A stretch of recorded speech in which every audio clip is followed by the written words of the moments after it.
Alright guys, welcome back to your 37th C++ tutorial, and in this tutorial I'm going to show you guys a really easy way to print out multi-dimensional arrays. So let's go ahead, and first thing we need to do is create a multi-dimensional array.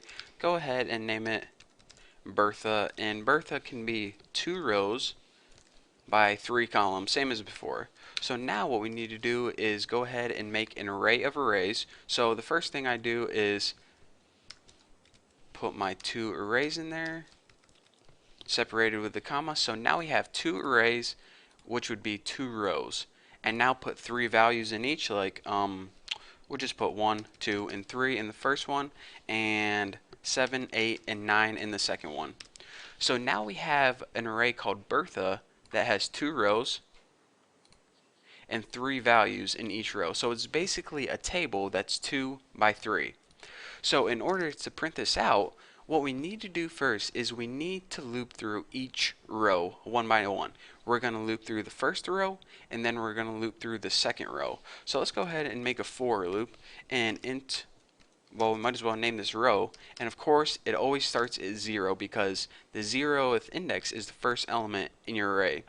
So row 0, and the second one is row is less than 2. So what this is going to do when we put row plus plus is it's going to go from 0 to 1. So row 0, then row 1. It's not going to go row 2 because, of course, 2 is not less than 2. So now we're looping through each row one at a time. And now, of course, you guys can probably guess what I'm going to do next. We need to loop through each column or each element in the row. So now, in order to do that, go ahead and make another for loop, and this is going to look really familiar. There we go. Int column, make sure I spelled it right. This one starts at 0 as well. Again, all arrays start at 0, even if they're inside another array. Column is less than 3 because that's how many columns you have. You basically write the maximum, the number of rows and the number of columns right there. Simple enough. You know what? That kind of looks like a heart. That's kind of cute. Anyways, moving on. Column plus plus. So now what we're doing is this. We're looping through each row one by one. The first time it loops through row 1, it's going to loop through each of those elements, 1, 2, and 3. And then it's going to loop through row 2, and then it's going to loop through each of those elements, 7, 8, and 9.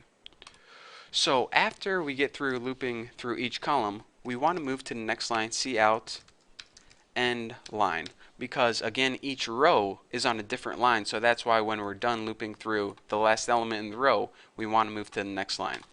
So now we can just go ahead and print it out on the screen, like cout Bertha was her name, and you put the row number, which would be this, 0 or 1, and then you put the column number, which is going to be some value 0 to 2. And that would be these values right here. So let's go ahead and make sure you don't write end line on, actually what we do need to do though is add a space there, but make sure you don't write end line on this line right here, because these are your column values. You don't want every single one of these numbers to go on a new line. You only want it to go to a new line after you're done looping through the last element in that column. So let's go ahead and print it, make sure I didn't forget any semicolons, which I did somewhere, and let me see what's wrong. Oh, I see. What I did here is I put a come on, highlight it. Put a comma instead of a semicolon. So now let me check, make sure to run it again, and there we go.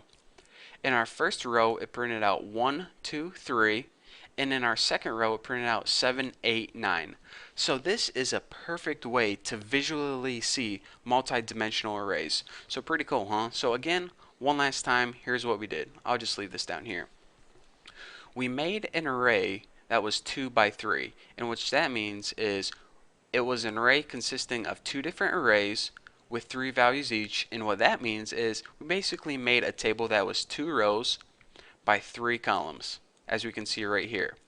The first thing we needed to do is loop through each row. Loop through this row, the first one, and then loop through the second one, and we did that by writing row 0, rows less than 2, yada yada yada, all that fun stuff. You basically, the only thing you need to worry about is make sure this value right here is the same as this value right here.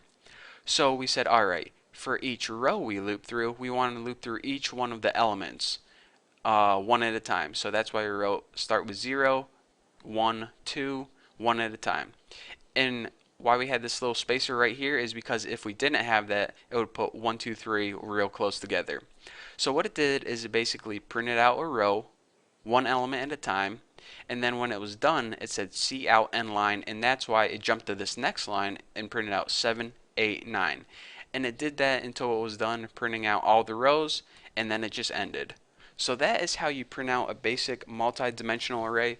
Again, of course, this is a whole lot to see visually. It's a whole lot better looking at than this right here. So that is why you actually use this quite a bit whenever you're programming. So that's all I have for you guys for this tutorial. Thank you guys for watching. Hopefully you understand how to print out a multi-dimensional array now, because we're going to be done talking about arrays for now. In the next tutorial, I think I'm going to be covering something called vectors, which is kind of like an array, but it's a little bit different. So thank you guys for watching. Don't forget to subscribe. If you have any questions, check out my website, and I'll see you in the next video.